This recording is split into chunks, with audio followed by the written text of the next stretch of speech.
All right, we are now reading. Well, the title's not on this page. That is fabulous. The Journey of English by Donna Brooke, illustrated by Jean Day Zaligan. Is the linger? I'm having a hard time today. So sorry about that.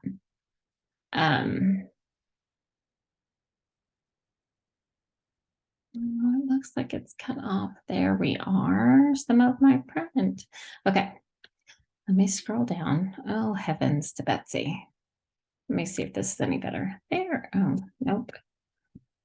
Here we are. Now, there. There we are. English is by far the most popular language of thousands spoken in the world today. Found all over the globe, English is a world language of business, government, and education. Used in 6 continents, English is an official or important language in over 80 countries. Over 3/4 of the world's mail is in English. More than 2/3 of the world's scientists write articles and books about their findings in English.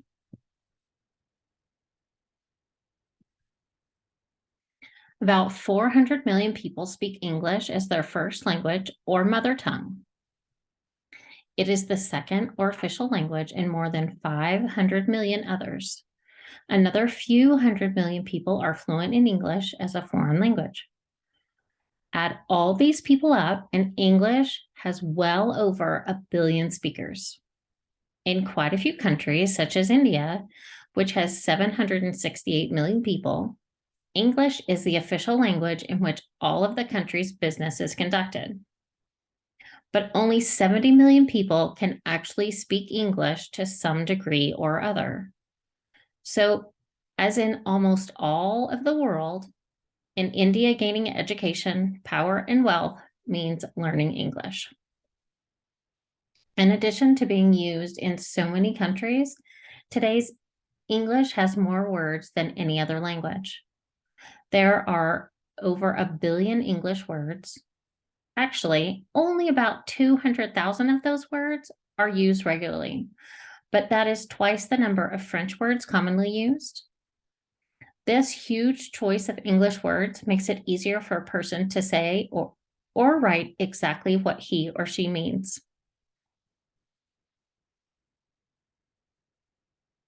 With all the people and words that English has today, it is hard to imagine its beginnings. Going back to prehistoric times, many language, including English, started near the present border of Europe and Asia. About 300 BC, tribes that lived in the area of today's Siberia spoke one language, now called Indo-European. The tribes kept moving further away from one another. As the groups wandered over big areas and became more isolated from each other, each tribe's language changed in a different way.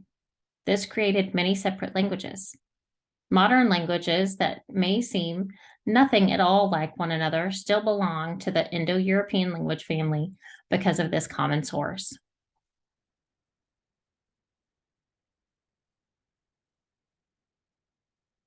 About 2000 BC, the Indo-European groups had become so removed from one another that their common origin had been completely forgotten. And the Indo-European language itself completely disappeared. The prehistoric existence of Indo-European was rediscovered only in the last few hundred years. But traces of this one origin can be found in Celtic, Anglo-Saxon, French, Latin, and Greek. All of these languages, in their turn, became important ancestors of today's English, whose specific language development began roughly 1,600 years ago. By AD 400, a group called the Celts had been living on a small, uncivilized island off the coast of Europe, the place we now call England, for at least 1,000 years. For about the last 400 of these years, the vast Roman Empire had ruled the Celts, calling the area Britannia, because the natives called themselves Britons. The Romans had brought excellent roads, good administration, and many new things that made the Celts very simple lives better. We see these from a few of the words the Celts borrowed from Roman language. Latin for the things that were new to them: table, pillow, and wine. The Romans' occupation was the first of 3 introductions to Latin into England, but the one with the least impact on English.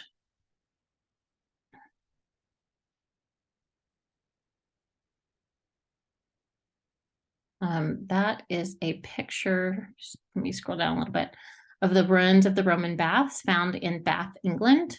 They had lead pipes, pewter, tin mask, and the Great Bath from AD 122 to 126. In AD 395, Rome faced increasing problems at home and its empire began to crumble. So the Roman soldiers and officials withdrew and left the Celts to their fate. Tribes such as the Angles and Saxons, who lived in what was now Northern Europe, especially Germany, took advantage of the Roman departure and began to invade the inviting fields of England almost immediately. And Hadrian's Wall was built in 122 to 126 AD. After the Angles, who gave their name to England, and the Saxons conquered England, their name became Anglo-Saxon, began to replace Celtic. Eventually, only traces of the Celtic language remained in England, mainly to place names like the rivers Thames and Avon, the cities London and York, and personal names like Alan, Donald, and Eileen. Ronald McDonald is a 100% Celtic name. However, many Celts had fled to invaders to what was now Wales, Ireland, Scotland, and Brittany in France. And the Celtic language survived in those places, becoming many related tongues. Today, Welsh is spoken by about 500,000 people, 20% of the population in Wales. Irish Gaelic has about 100,000 speakers in Ireland, and Scottish Gaelic has about 80,000 speakers in Scotland. The Breton is spoken on France's northern coast by an estimated 500,000 people. Roman Britain, this is what it looked like. Does it have a date on it? It does not. The German tribes had become established in England by the end of the 6th century, marrying, enslaving, or driving out the Celts. Then Viking invaders from Denmark, also known as Norsemen, began to arrive beginning in 787 AD. So I'm assuming this map is from that time. Between 850 and 1050 AD, the Vikings mixed with Anglo-Saxons, marrying Anglo-Saxon speaking women and teaching their wives their Scandinavian language called Norse. Old English from 500 to 1200.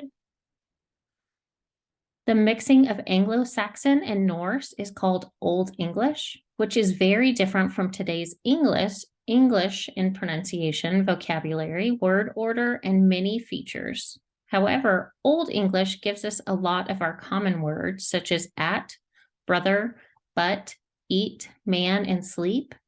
It also gives us names for 6 days of the week. Tuesday comes from the Saxon god of war, Tiw, which I'm going to say is, I'm not even going to pronounce. The chief god Woden and his wife Frigga give us Wednesday and Friday. Anglo-Saxon words for sun and moon give us Sunday and Monday. Thursday is from the god of thunder, known as Thundor or Thor in Norse. Saturday is from the Roman god Saturn. And there are some pictures of these gods throughout the next few pictures. As we can see from the names of the days of the week, the Anglo-Saxons believed in many gods. The Pope sent the monk Augustine to England in AD 597 to establish monasteries and to convert people to Christianity. This second introduction of Latin, the first was when the Romans ruled Britannia, gives us words such as altar, angel, ark, candle, hymn, minister, noon, nun, purple, rule, school, silk, and temple. This is the moon goddess for Monday. In 1066, Normans from France won the Battle of Hastings, conquering the Anglo-Saxons. French then became the language of England's rulers. Old English remained the language of the people they ruled, who were farmers and servants. So that's interesting. So the rulers spoke French and the working class farmers and servants spoke Old English. For 300 years, the majority of the population spoke Old English while learning some French, and the powerful minority of rulers spoke French, learning Old English to give orders to their subjects. This is why so many of our words of government came from French: authority, council, crown, empire, judge, jury, liberty, mayor, parliament, prince, tax, treaty, treasure, just a few of them. Here are the Norman conquests.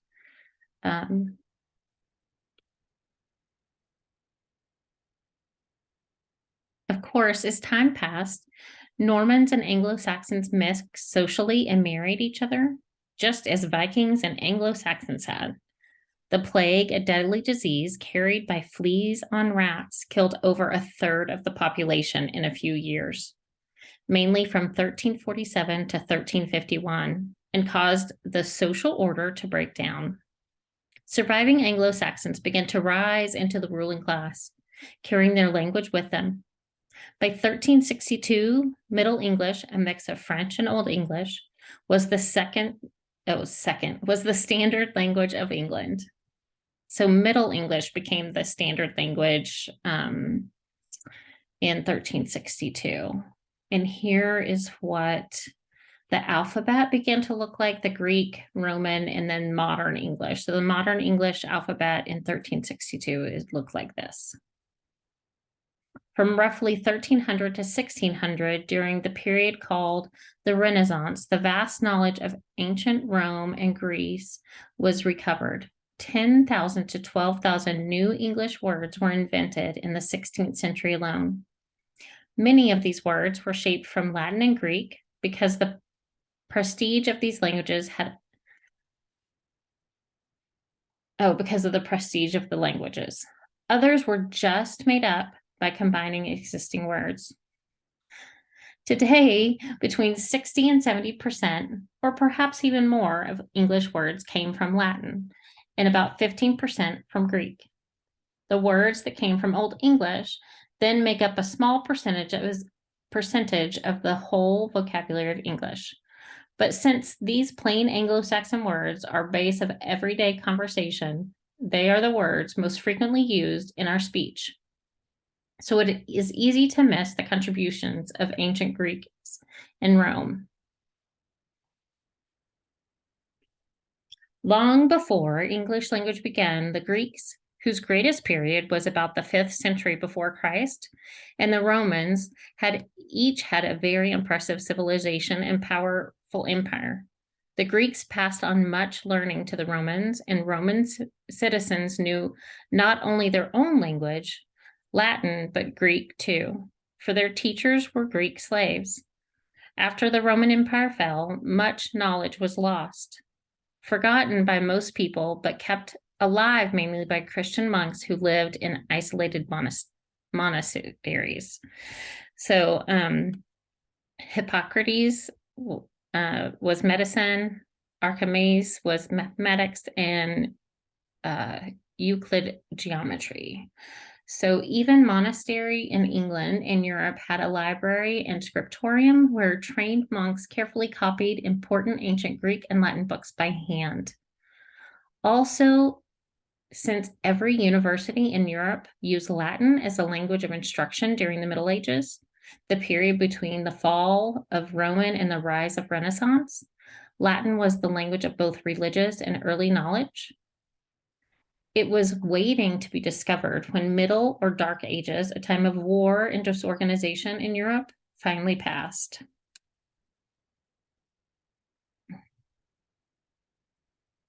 So the third and most important introduction of Latin into English was in the Renaissance. During this period, a unique feature of today's English with its huge vocabulary became established. One basic meaning could be expressed by three different English words that came from three sources: Anglo-Saxon, French, and Latin. And here are a few examples. So if you have fear, you might say just that I'm fear or fearful. I have fear, but in the French word would be terror, or Latin would be trepidation. So they're all synonyms for the same word. Or if you win something, you might succeed or triumph. So we have multiple ways of saying the same thing.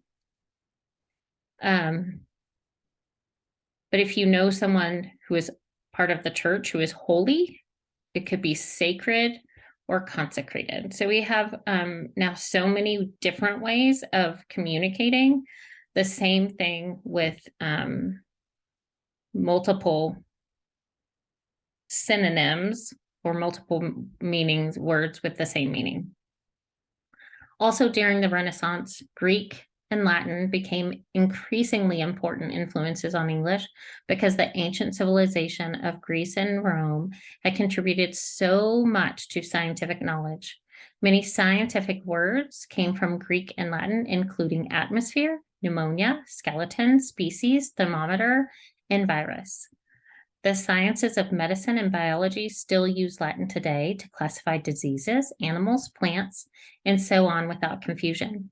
For example, one small animal is known by several names throughout America, but whether it is a woodchuck or a groundhog or a marmot or other people, or to other people, it is always a mere monax to scientists.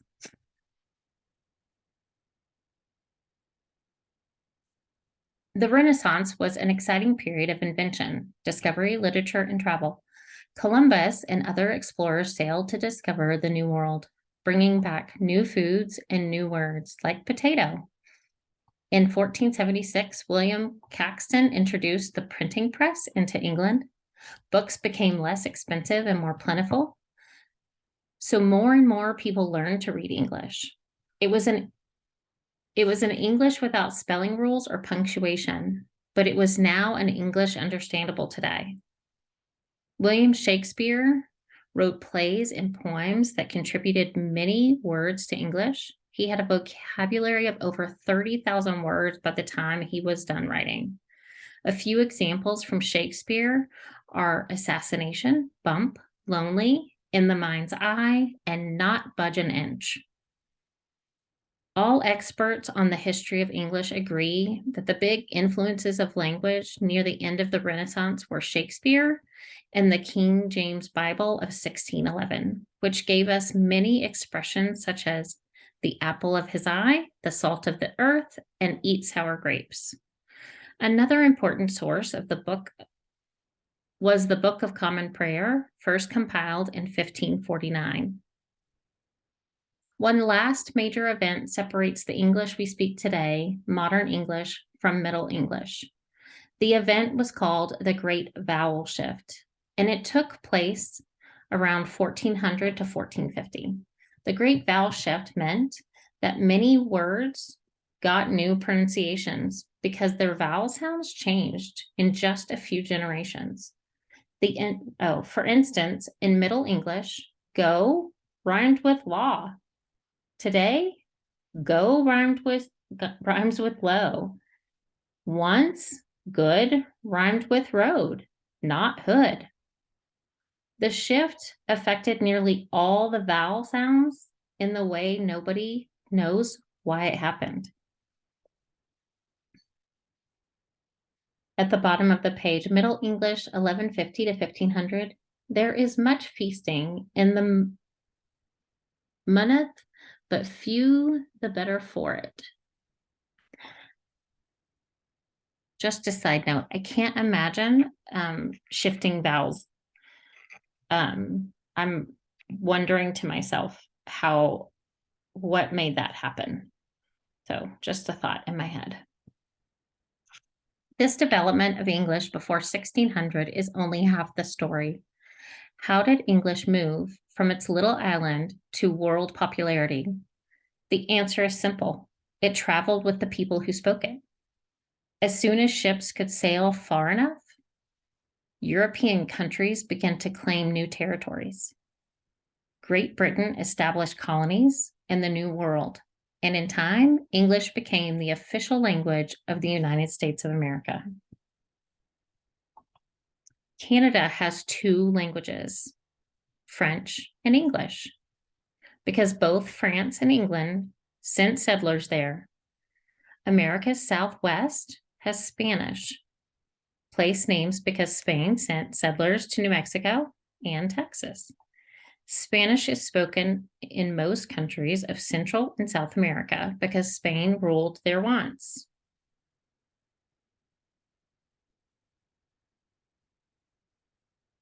So we have a map of Texas and New Mexico because all of this used to be part of Mexico. And again,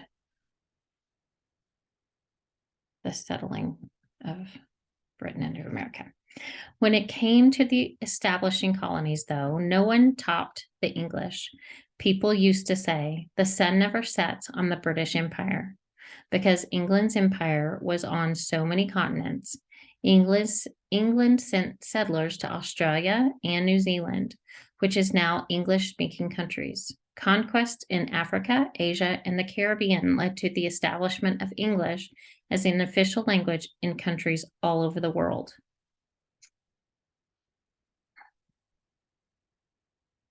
When the British came to a place, they acquired and used some of the words that the natives were already using. For example, the words hickory, moose, skunk, and tobacco are North American Indian words. Over half of American states' names are from Native American languages.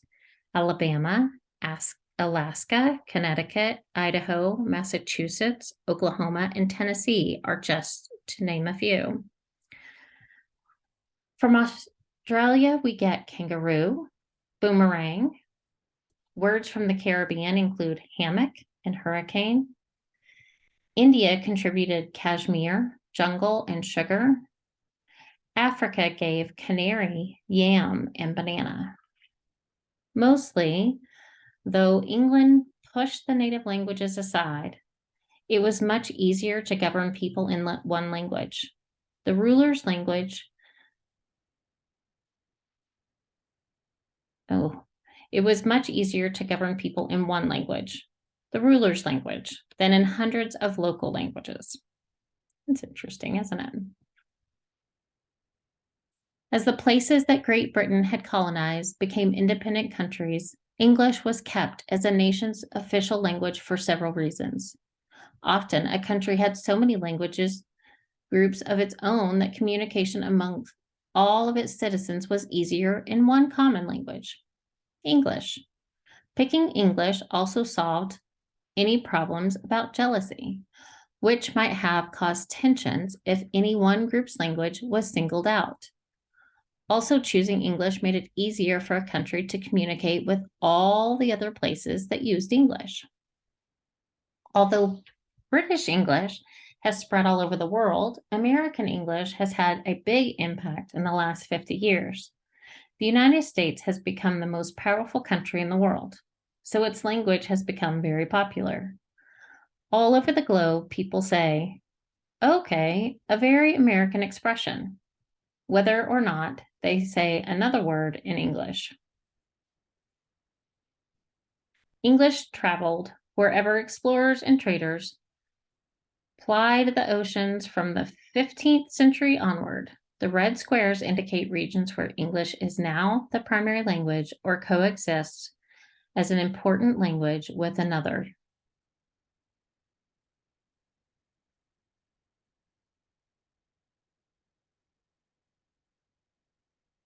Perhaps today we should speak of many kinds of English.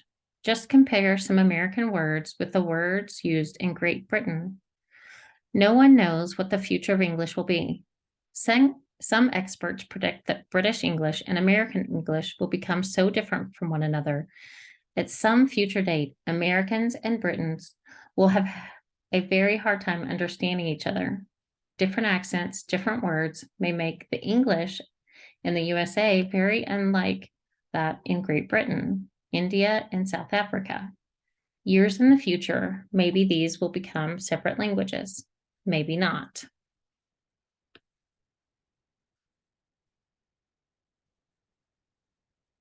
Let you read those by yourself.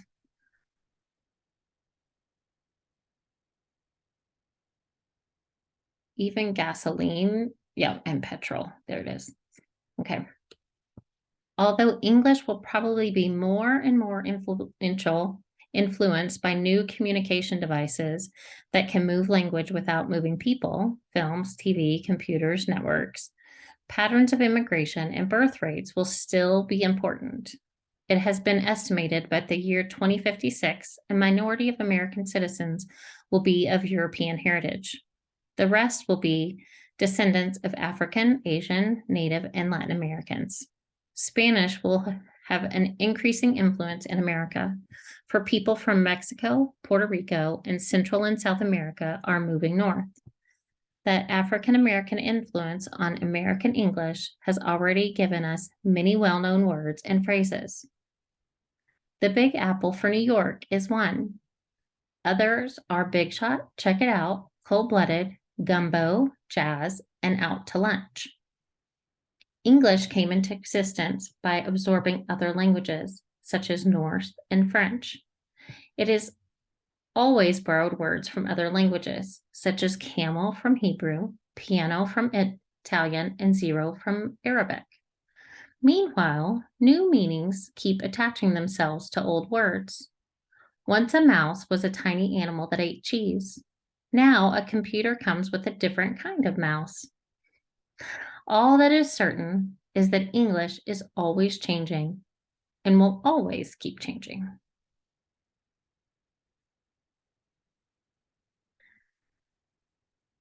Dictionaries. A good up-to-date dictionary is very important. It gives a word's pronunciation, meaning, and history. It tells how a word is divided into syllables, whether or not it is capitalized, and how to use it in a sentence. English lexicography, to make the making of dictionaries, began with lists of different or foreign words used by people who are traveling or trying to understand some technical or rare term. In 1604, the first English Dictionary of Hard Words was compiled. But dictionaries as they are today really began with Samuel Johnson in 1755. Johnson's Dictionary of English Language gave the definitions for over 45,000 words, using quotations from the best authors to illustrate meanings. He was the first to attempt to give an organized record of the whole language. And it set up the idea of a dictionary as an authority to anyone that anyone could consult. Noah Webster published the first important description of American English in An American Dictionary of English Language in 1828, and gave the English spoken in North America a clear identity. But probably the prize for devotion to a dictionary goes to James Murray. Murray, the first editor of the Oxford English Dictionary, planned the whole project and worked on it until his death. The completed work held 424,825 entries and was published in 1923. It had taken 44 years to finish. During that time, sections had appeared in 125 installments. But as soon as it was put together, people immediately began to update and revise and to keep pace with the changes happening in English. There were several supplements, and in 1989, a revised OED was published. Because of the 20 volumes, the OED used so much space and cost so much, many libraries have one volume version with print so small that it can be read only with a strong magnifying glass. Oh my heavens. Okay. Some clues to word origin from spelling. Oh, this ought to be interesting. Hold on, let me scroll a little bit and see how many. Oh, good. Okay. I'm going to read through some of these and see. If a word has a GH that is silent, think Anglo-Saxon, like fight, sight, high,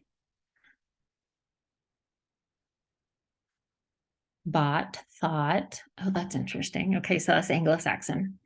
If one or two syllable words begin with a silent letter, think Anglo-Saxon. Oh, knob, knuckle, night, gnaw, gnarl. Okay. If a word begins with SK or SC, think Norse. Scatter, scare, scrape, skirt, skin, sky. Two syllable word ends with AIN. Oh, mountain, fountain, certain. Okay. If a word has sh, CI, pronounce sh, gracious, delicious, precious. If a word begins with a P, think Greek, like psychology, like a silent P. Psychiatrist, psychiatric, pneumonia. If a word has PH, pronounce F. Phone, philosophy, philanderer. Oh, cool. Okay. The word is about basic of life. Think Anglo-Saxon. Fire, foot, hate, love, meet, wife. Oh, okay. The word is a conjunction, pronoun, or preposition. Think Anglo-Saxon. And, but, for, from, him. It's about government or law. Think French. Attorney, crime, court, government, nation.